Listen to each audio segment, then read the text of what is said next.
Thank you so much, Russ. Oh wow, Indiana Jones doesn't start for another hour, guys. Got here early. How down, a bit of an adventurous bunch here. Welcome everybody, good afternoon, as Russ aptly said, g'day. You've all been practicing excellent pronunciation here. Now we're going to be deep diving into Sydney, the city bustling with life, and we are so excited to unpack it all for you. Big round of applause if you've been to Sydney before. Ooh, that's good. So about half the room, we're very excited to welcome you there on behalf of Sydney as Australians to your next port and our final one of this cruise, which is sad to think about, but you're going to have a fantastic time. I know there's only, 3-4 days left? So me and Lucy will be doing 3 more lectures after this one. So tomorrow we'll be having our Rainforest of the World presentation, which is fantastic. It'll be just an explosion of colour from all the beautiful animals found in our most important ecosystems on Earth. And then the last 2 are the most fun. That is diving into our own wildlife photography journey. So there's lots of mud, lots of bizarre animals, so do make sure you get around to those. Oh yeah, and absolutely everything in between. And this is probably the point where we usually ask how your day was off in the last port, but I think we'd ask a more well-rounded question on who got rained on the port. Yeah, woo!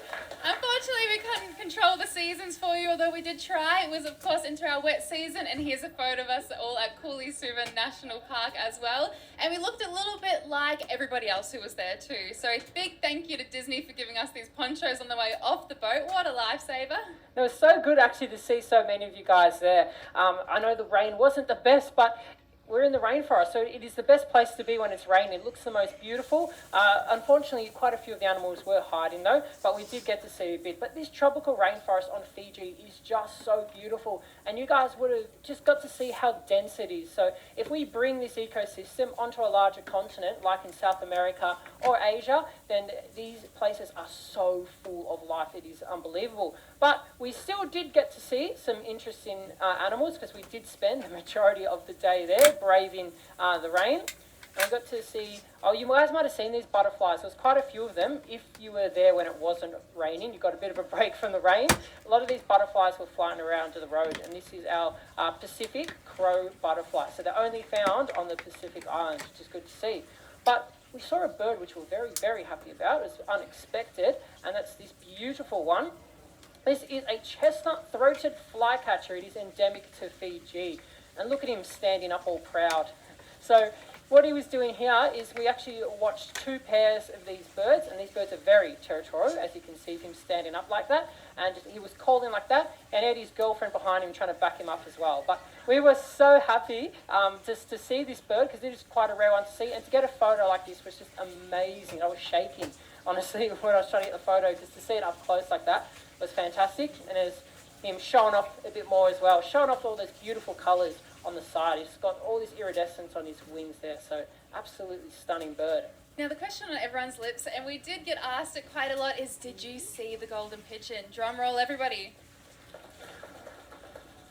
No, we didn't. Oh, it's evaded us 2 times in a row now. We're very saddened by it. However, we did hear it. And if we went to Cooley-Suva as well, we heard that a lot of other people heard a barking type of bird as well. So it just eluded all of us. They're usually high up in the canopies. What a gem. But we did find something that was equally as unusual, and we didn't expect to see either.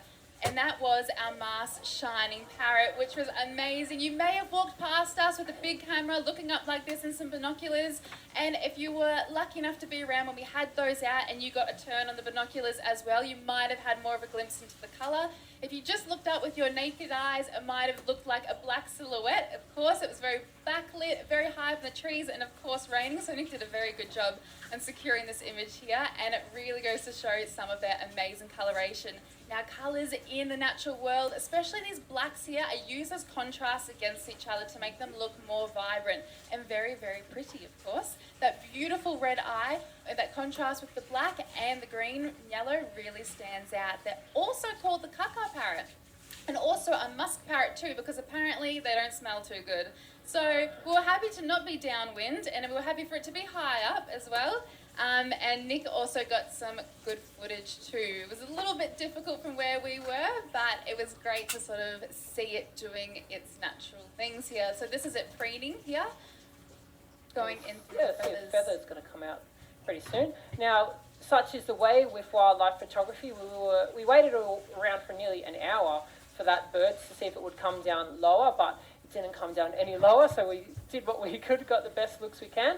And you might have heard these calls because they had a pretty loud call as well, which was interesting. But again, in the rainforest, it is so hard to see a lot of these animals. So you guys would have seen me and Lucy actually on the road for most of the day, because when we go on along the road on the rainforest edges, it is the best chance to see some of these birds. When we walked down into the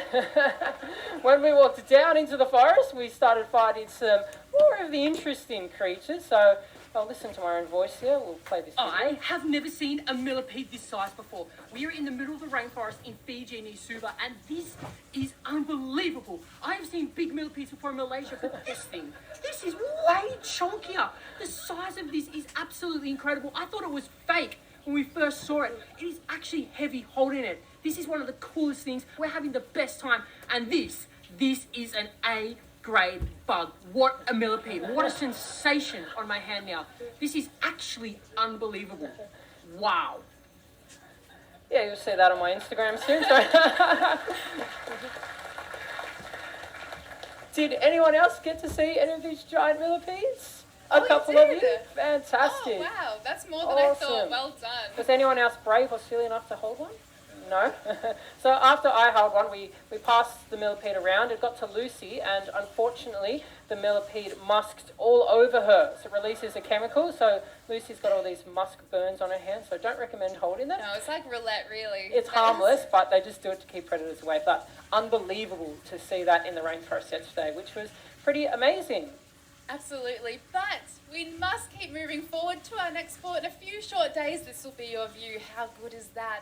We're going to be parking up right next to the Sydney Harbour Bridge, as well as the Sydney Opera House too. You may recognise this from Disney movies such as Finding Nemo, of course, in here too. And obviously, Deck 10 is the best place to get a really unique photo of both of them while you're going onto your travels here. So make sure to get out on the decks there when we arrive into the port of Sydney. It looks beautiful. Now, it has a huge population. It's an enormous city, lots of culture, life, lots of restaurants, lots of entertainment. But underneath, there's a lot going on under everybody's noses here. Turns out Sydney Harbour has more biodiversity of fish than the entire Mediterranean Sea. Just let that one settle with you for a moment. And it's probably one of the reasons why Australian Museum is set right there in Sydney. They have an amazing curatorial and research staff there that have a look over that harbour. And they're finding new species every year. There's up to about 600 different species of fish, always increasing in around these areas. And it's about 47 metres deep at its deepest point. So you're going to see things like whales and dolphins, maybe even turtles, and even penguins, which is pretty amazing. A lot of this biodiversity is down to the extent of different habitats they have here, between different types of reefs, kelp forests, seagrass meadows, mangroves, and as well there's a lot of current that comes in and out from there. So with that flow of water, it brings in nutrients about every 2 days, flushing the harbour back out too. So there's a lot going on under everybody's noses. And we talked about a few of these animals already, but a couple that you might not recognise. In the middle here, we've got our weedy sea dragon, which is one of the most iconic underwater animals in southeastern Australia. And in the bottom right there, we've got an adorable little squid. That is our pajama squid. Looks like he's got his pajamas on, and they're only about the size of a golf ball, so they're pretty adorable. But we will dive in to see some of those underwater creatures of Sydney. And we're there at such a great time. Between May to November, going up and down the coast here from Antarctic waters is, of course, our humpback whales to breed. So you could spot one of the 40-ish thousand individuals that make this journey. So keep your eyes peeled as we're coming into Sydney, but also when you're on Sydney shores. You can see Sydney Opera House just here in the background. Perfect viewing spot, of course, of some of our whales, but there are tour operators like Whale Watching Sydney that could get you even closer onto a boat. So if you're trying to figure out what to do, and this is on your list, get Googling. There's some great operators there that can help you see all of your whales. Now, where would we be if we wouldn't start talking about our venom? We've come to Australia. Welcome, everyone. Venom. Has anybody here heard of the blue-ringed octopus before? A couple of you have? Excellent. And they're really, really amazing. But if there's one thing that we've learned about Australia is that if it looks cute, don't touch it. And that's exactly what it's like for our blue-lined octopus here. So you're not really going to come across them unless you're snorkeling or looking through the rock pools, but I cannot stress to you enough, totally fine from a distance. Please get your happy snaps. But what we don't like to see is when people have our blue-ringed octopus on their hand and they upload a photo and go, what's this pretty little thing? And everybody in the comments section just faints automatically, just faints. They've got such a strong neurotoxin that it actually causes paralysis, and it carries enough venom to kill about 26 humans in a matter of an hour or so. It is very, very impressive there. But like I said, Australia has only really evolved venom just to protect itself against the rest of its biodiversity. There's so much going on there, and they usually use colours and warning signals like these blue rings to tell you, hey, I've got something else going on here, you don't want to mess with me. And that's using chromatophores or specialised cells that they use to change their colours, which they use for camouflage, but also to warn as well. Now, but something really cute. So we have to sandwich in the dangerous things with the cute things, of course. And this is a species that is only described in 2004, so 20 years ago. And if anybody holds up their pinky finger, it's about that big. It's about that big. So no wonder you didn't find it for so long.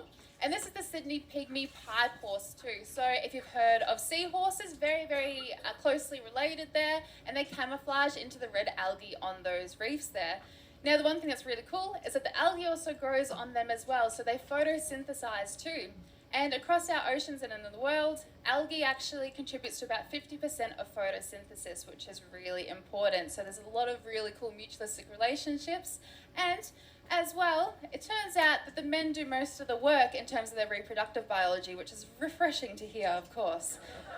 So the males actually brood 60 of their eggs in their pouch after development, so they get deposited by the female, and then they're the ones that give birth. Whew. Good time to be a seahorse.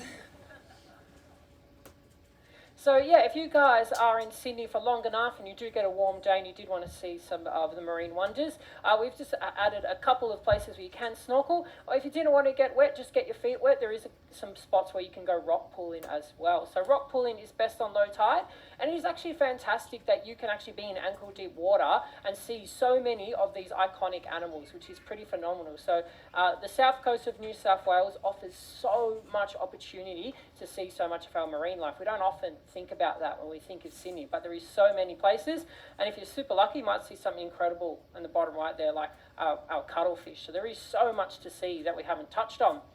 But what we do want to touch on mainly is our forests. And a bit more broadly speaking, we'll just have a look at these, all the forests of the east coast of Australia. So starting from just below Sydney, all the way up into North Queensland. It is super impressive.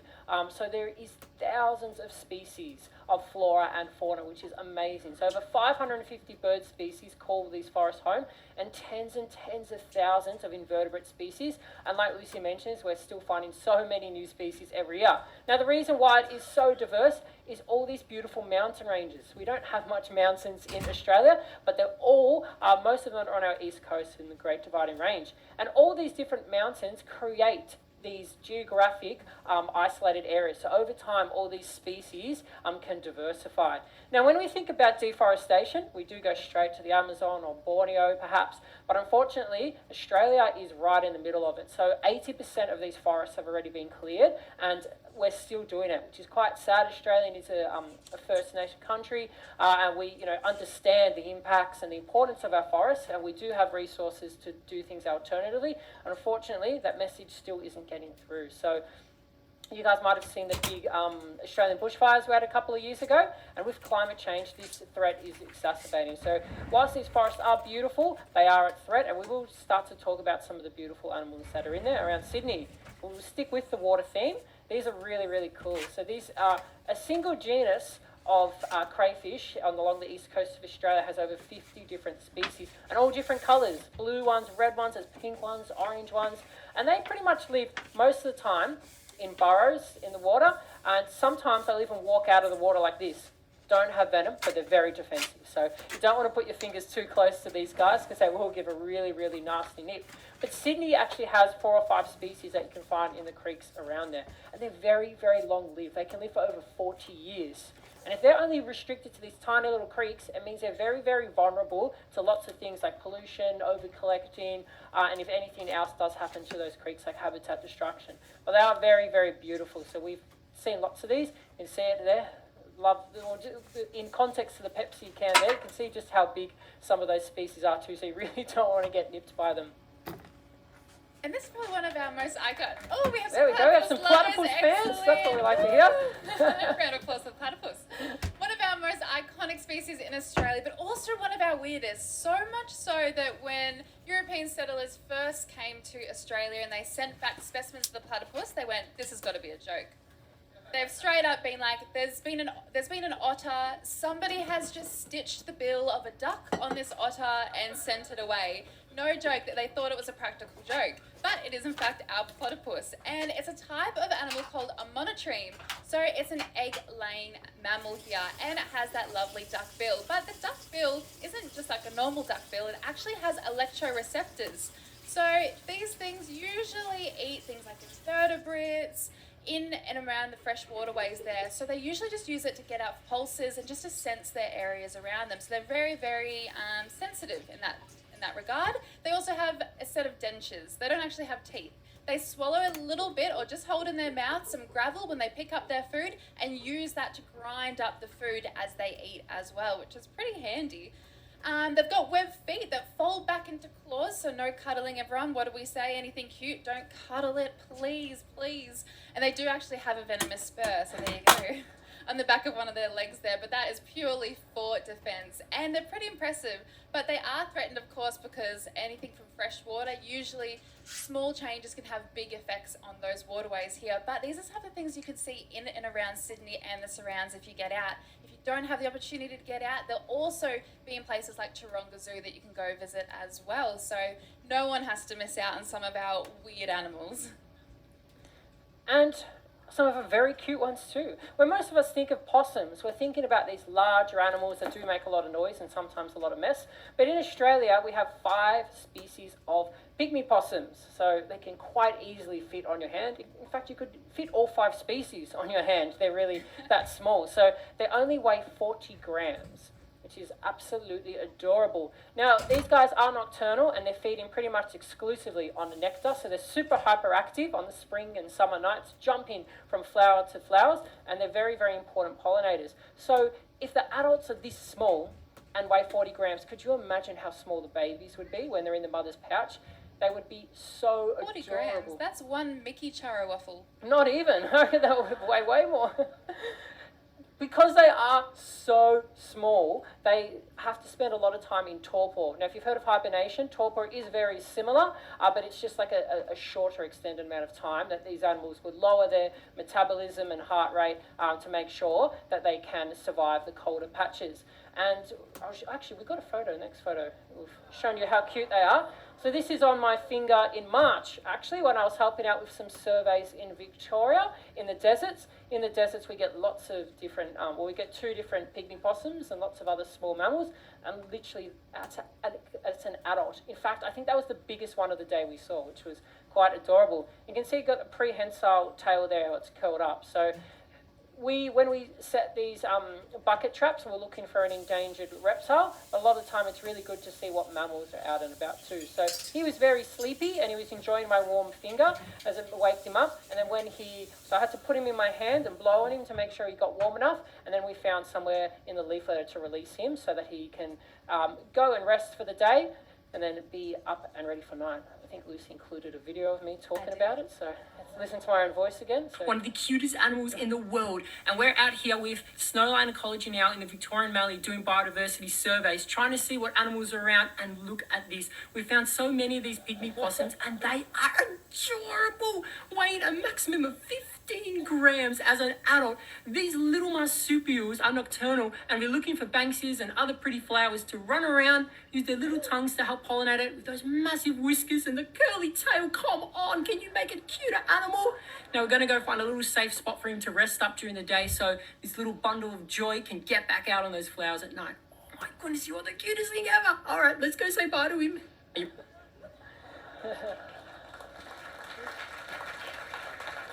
cute. So yeah, that one is the western pygmy possum, which is even smaller than the eastern one. So that one only gets to 15 or 20 grams. So adorable. So such cute animals. Now, has anybody here heard of Australia's greatest joke, the drop bear? We have some. Well, it is my duty as an Australian to tell you drop bears are real. But it's my duty as a naturalist to tell you, no, they're not. They're lying too. But they're based off a real animal, and that is, of course, our koala. Has anybody seen a koala before? Yes. Fantastic. Oh, they are amazing and very sleepy creatures, believe it or not. They sleep up to 18 hours a day. They feed only on eucalyptus leaves, which are full of toxins, believe it or not. So they've adapted because everybody else is eating everything else, but nobody wants the greens. Nobody wants this tasty eucalyptus leaf. So they go, if I could eat that, I'd have it all to myself. And that's exactly what they've done. So part of their lethargy and their tiredness and them wanting to sleep all the time is because there's low nutrient levels in these leaves. And also they're sleeping off those toxins in there too. But they've adapted to it. They're totally fine. They just like to have a bit of a snooze. Now, they're marsupials, and the young are called joeys, which you may have heard of for things like our kangaroos as well. The young being called joeys, and they develop in their mum's pouch. So once they're born, they're about this big. And then once they get about this big, that's when they then migrate onto the mother's back for another 6 months. So they haven't fully finished their development. Super, super cute. Now, if we roll this next clip here. Oh, very, very cute. Big cuddly bear, of course. Round of applause if we think koalas are cute. Hold on to that thought. I'm going to remind you of that really quickly. I'm about to make you very conflicted. If we roll the next clip, this is what koalas sound like.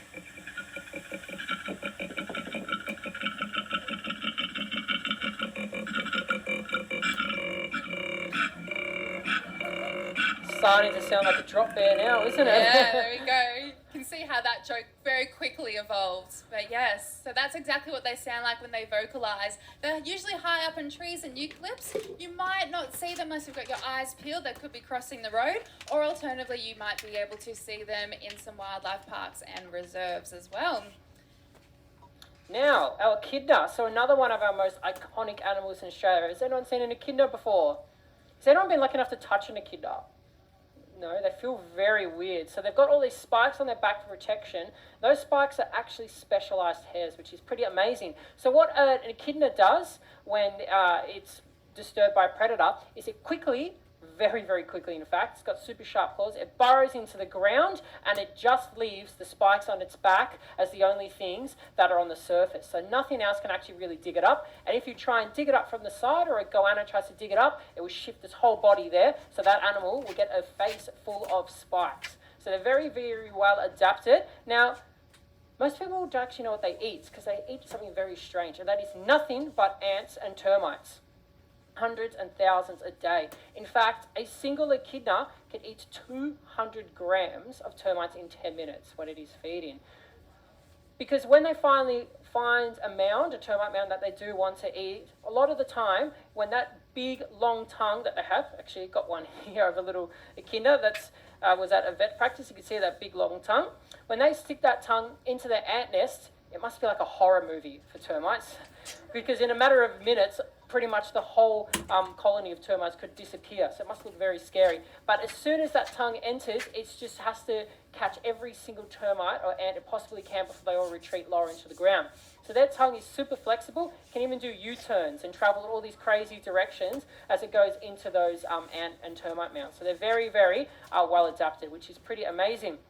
Now, like Lucy was saying as well with koalas, is when our echidnas are first babies, we actually call them jelly beans for a lot of our marsupials in Australia, our joey, our kangaroos as well, because they always start out this big. So really, really small, and they'll grow in mum's pouch. So these are a monotremes, like the platypus, they actually lay eggs. So mum will lay an egg into her pouch, and she usually go and sit in a burrow, and it takes 10 days for it to hatch into that little jelly bean, and then it just sticks in its mum's pouch until it's ready to go out. So it is pretty amazing. If you're super lucky, you might even see an echidna train when you're out and exploring. So sometimes a female echidna will be walking around and there'll be 6 or 7 males following her. And every single move she does, every turn she does, the boys follow as well. So it can look pretty funny. They're not able to sweat or pant, so they are really limited to being active in weather under 30 degrees. So if it is a super hot day, they will pretty much be nocturnal. So if you get lucky and see an echidna, that's awesome. And most of the time you'll see them just crossing the road or just waddling around like this. So very, very low to the ground, always investigating with that big nose, trying to find those ants or termites. So again, another such an iconic animal that you might get very lucky and see. Now we've got our cockatoos as well. We're very, very lucky in Australia that a lot of our parrots can actually be found in our cities or even in our backyard. So we haven't included all the other colourful parrots like our lorikeets, but we wanted to touch on our cockatoos because they're our noisiest and our most iconic. And these are 5 species of cockatoos that you can find in Sydney, which is amazing. So we've got our iconic sulphur-crested cockatoo here, we've got the red-tailed black, we've got the galah in the middle, we've got our gang cockatoo here, and then our yellow-tailed black cockatoo up on the top right. So quite amazing. Now, if you were ever to be reincarnated as an animal, it is a cockatoo, hands down. These birds live for 50 years with their friends, and that is 50 years in your absolute prime. And when an animal is able to find food easily, it can spend a lot of other time focusing on social interactions or just genuinely having fun. And most Australians are very well aware of all the mischief that cockatoos get up to. You will often see them swinging around on power lines. You will see them making a mess. They know how to open bins and create a mess. They'll rip up everyone's flowers. There's even videos actually of them on people's apartments on the balconies throwing off pot plants, seemingly just doing it for fun. And the whole time they're doing it, they're just screeching. So quite amazing animals. So they're just feeding on, you can see this yellow-tailed black, they're feeding on banksia seeds, and there's such an abundance of all this in Australia. So like I said, they spend 80% of their time just having fun with their friends. So a great animal to be. Now, Nick said that they do a lot of screeching, and yeah, it turns out that not just Australian people are really loud, of course, like Nick and I here, but also our animals. Roll clip. Oh, I'm going too far forward then. We had to turn this down, and I think we should have turned it up, but this is the sound of a cockatoo. They're quite gregarious, and usually that screeching promotes homesickness in people like Nick or Yeah. I, but you'll hear these even around in the cities. So now we'll move on to some of the reptiles that we can find, and pretty cool because this reptile does look so exotic, but it can actually be found in the backyards of people in Sydney. So this one here is our leaf-tailed gecko. It is endemic to the Sydney Basin. Nocturnal, will hide during the day, but it has such an incredible camouflage. You can see how well in the top left here it camouflages onto all these sandstone rocks around Sydney. So it is pretty amazing. And we've got over 20 different species of leaf-tailed geckos up along the east coast. And a lot of them will only be found on one single mountain range as we go up. So pretty amazing. Now they've got this big fat tail, and that's used as a fat reserve too. So really cool to see some of that. Now we'll jump into our bigger ones, our velociraptors. So if anyone's been picnicking around any of the parks in Sydney on a spring or summer's day, if you have a leftover sausage, you might get a lace monitor coming over to investigate. So they're very large, up to 2 meters. They're our second largest reptile in Australia, second largest lizards. But yeah, they're amazing. Even though they're this massive size, they can climb trees so quickly. So the other name is goanna. So you hear the name goanna used in exchange of monitor lizard quite often in Australia. But again, they're venomous. So most people don't associate lizards as venomous.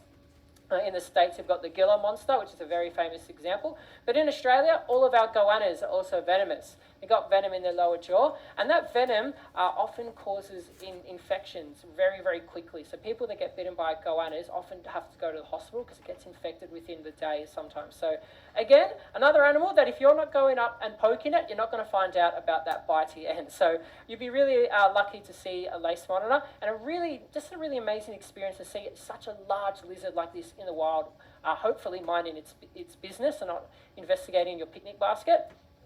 But also touch on the frogs quickly. We've got 35 different species of frogs in and around Sydney. And you can see all different shapes, all different colours. Again, some have teeth, but this one isn't venomous. There is a venomous frog in the rainforests of Brazil, but that's the only species of venomous frog.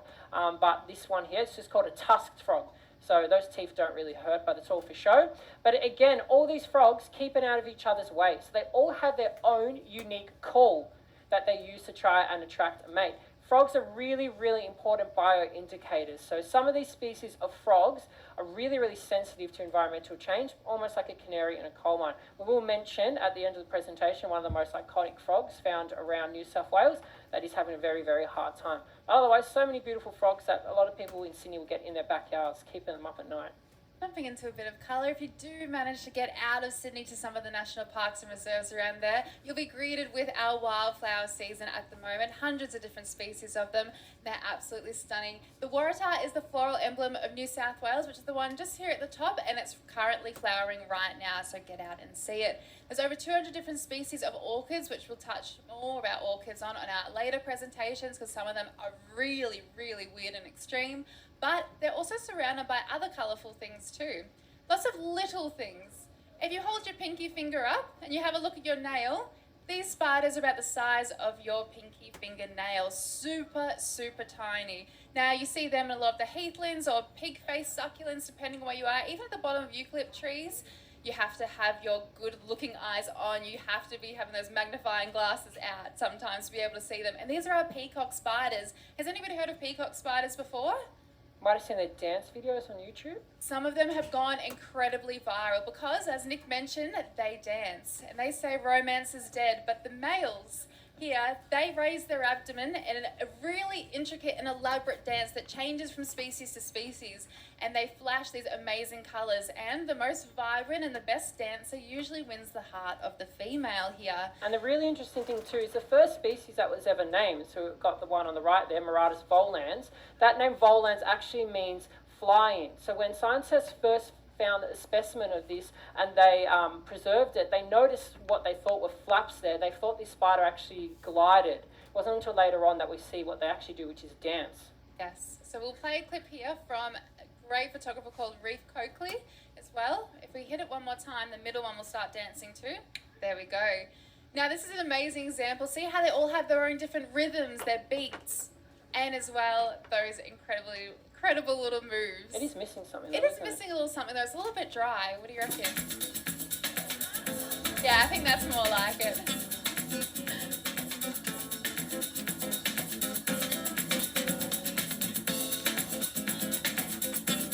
Incredible little things.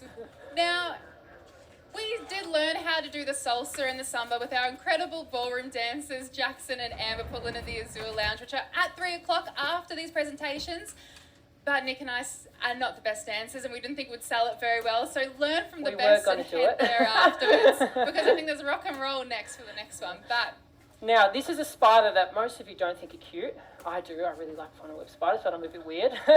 And believe it or not, there's over 50 different funnel web spiders in Eastern Australia. The most famous is the Sydney funnel web spider. So famous that most people in Sydney will eventually get a male wandering into their house in spring or summer, which isn't too fun. Now, it is actually the males that are the ones that are extremely venomous. The females, not so much. It's because the males are doing all the hard work. The girls literally live pretty much their entire life in a burrow underground. They can live for up to 30 years, so they can live for a long time.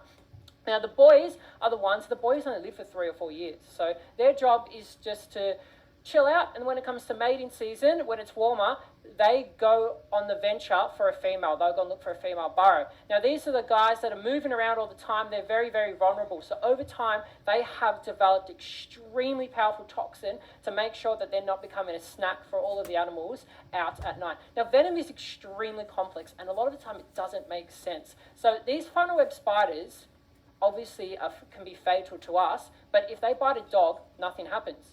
If a tarantula bites us, nothing happens, but if it bites a dog, it can be fatal to a dog. So venom has co-evolved over time to what predators these animals are facing.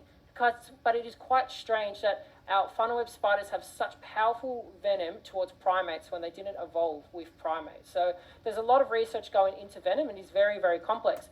Now, since we've had venom produced for funnel web spiders, no one has died for over 40 years from a funnel web bite. So a lot of the time, if you get to hospital, you'll be fine. And like with most animals, just don't poke it and you should be okay. You can see the venom dripping off the fangs here in this photo in the bottom left, which is pretty dramatic. Now, we'll quickly touch on some of the endangered list. So unfortunately, we do have so many endangered species in Sydney for a variety of reasons. There is still a lot of habitat around Sydney, so there's a few things going on. Sandstone is is our most popular habitat around. So there's so many beautiful sandstone cliffs, which we'll touch on in a second. We'll give you some recommendations of areas to go. But sandstone also looks good in people's backyards. So a lot of the sandstone around Sydney has actually been cleared, so much so that Australia's only, out of 250 species, our only endangered snake, the broad-headed snake, the bottom right there, is actually endangered from habitat loss. But there's so many other things too. Here, oh God, he looks innocent here, doesn't he, the powerful owl? But these are quite big. These are our largest owls in Australia, so they sit about this big, and they pretty much just exclusively eat possums and flying foxes. They're pretty brutal about it too, so some people sometimes will open their front or back door in the morning and just see the head of a possum or a bat just sitting there. And it's done from these guys. So they'll eat everything, and then they'll just kick the head out and just let that fall from the canopy, which is pretty traumatic. But they're a very, very important part of our ecosystems. A lot of people in Sydney, if you're in a more rural area, will have a resident powerful owl. So they're quite amazing. They've got a very loud call at night too. So a lot of people do love powerful owls, but unfortunately, they are becoming endangered. A lot of our owls are actually endangered because of poison. A lot of time people are poisoning rats or possums in their house, and our poor owls get the secondary poisoning when they eat those animals. So a lot of the time, a lot of our animals are dying because of that. Now, please take a photo of the slide. If you're getting out towards Sydney, we won't go through it in depth. Nick will touch on one of these two here. The closest sort of park to Sydney will be Royal National Park, and if you have the opportunity, try and get out to Blue Mountains. It's absolutely amazing. If you're flying out of Sydney, try and get the window seat if you can. There's amazing topography and mountains around the city there, and keep your eyes peeled. But these are some of the best places to go on your ventures. And yeah, you can see just some of the scenery in the Blue Mountains there. There's so many lookouts there as well, so you'll have an absolutely fantastic day. If you hire a car, you can drive out to the Blue Mountains, or there's a few tour operators that take you out to see some of those areas, which are spectacular. So a bit more on the Blue Mountains here, and it is so diverse. Over 1,500 different species of plants, which is quite amazing. And it has lots of endangered plants here. We've got some of our bottlebrush here. And if you're super lucky, you might see our rock wallaby friends. Now in Australia, most of the time when we think about kangaroos, we go straight to our big red kangaroos or our eastern and western greys, and you should see lots of eastern grey kangaroos around Sydney. But our rock wallabies are pretty much restricted to all of our rocky ranges. They're very, very secretive, so you might get very lucky and see a rock wallaby. They're only small little things, and they are quite adorable. But again, the Blue Mountains is just such a safe haven for a lot of endangered animals. And yeah, a bit closer to Sydney, so if you look in the bottom right there, you can see that big sprawling CBD of Sydney, and then directly south of it there, we've got Royal National Park and also Heathcote National Park. So it is at Sydney's doorstep. There's some pretty famous rock pools. If you get the day and the tide right, you can see some areas like that. And over 300 species of birds can be found in Royal National Park, which is just absolutely incredible for an area right next to the CBD. So there is so many different walking tracks. It is such a well set up national park too, for picnics, for walks. So you can find lots of information on that online, or even if you just want to have a drive and get into the national park, there's so much information on it there. Quickly touch on, a lot of you guys might visit Taronga Zoo when you do go to Sydney. Incredible place, incredible not-for-profit zoo, one of the largest in Australia, and they do so much good work. So every time you visit the zoo and spend money there, it goes into their conservation program. So right here, this yellow and black frog is called the corroboree frog.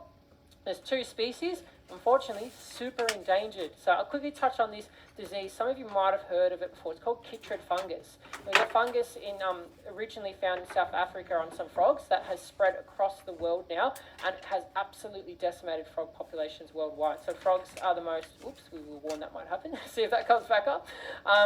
Getting too close to Deadpool time, I think. But those corroboree frogs... Jones, I think. Oh, Indiana Jones, that's right. So those corroboree frogs, when the chytrid fungus does get on them, they're not able to breathe. So those frogs used to be so common. There actually used to be anecdotes of people going to collect those frogs by the bucketful to feed to their other animals. And now there is... well, it actually functionally extinct in the wild. At one point, there was only 4 wild frogs remaining. Taronga Zoo has done an incredible job at getting them back. They've raised so many of these frogs. They've raised them in the hundreds and thousands now to release back into these fences to try and keep this chytrid fungus out. So this fungus was so unknown and killed frogs so quickly that researchers were going into places in Central America that have been completely untouched. They were going back 2 years later, and their study species had completely gone. 500,000 specimens all gone, because this they were unknowingly spreading the fungus on their feet and going into these areas. So we know a lot about this fungus now, but it is decimating frogs that usually live in higher altitudes. And these guys are on top of Kosciuszko National Park, which is Australia's largest mountains, if you do get to see that. And one more is our cute little bilbies, the animal you won't see in the wild in Sydney. They live in our deserts in Australia. There used to be two species, the lesser and greater bilby. Unfortunately, the lesser bilby is now extinct. Australia has the worst mammal extinction rate of anywhere in the world. We've lost so many species. But our greater bilby is still around in our deserts, and it is adorable. So again, Taronga Zoo do amazing conservation work with bilbies and so many other animals. So it is great to see. And it also has the best view out of Sydney too. It's right up on the top here and you look over the harbour. It's a beautiful day out. Now zoos have come a really long way, and there are some ones that do some really great conservation work with the money that comes in through their attendance. So Taronga Zoo is one of them. We can't recommend it more highly. And just want to finish off with our next presentation, which will be on the rainforests of the world. So that'll be tomorrow here at 2 o'clock. And this is super exciting. So rainforests, like I said, are our most biodiverse ecosystems. And we're going to show you lots of photos from some of our favourite photographers in the world to try and get you guys to fall in love with these amazing places. So We have a couple of days until Sydney, but we're going to be doing some travelling right from your seats. So strap in from then. We'll be meeting you here again tomorrow. Thank you so much for joining us. Thank you, everyone. Enjoy your day.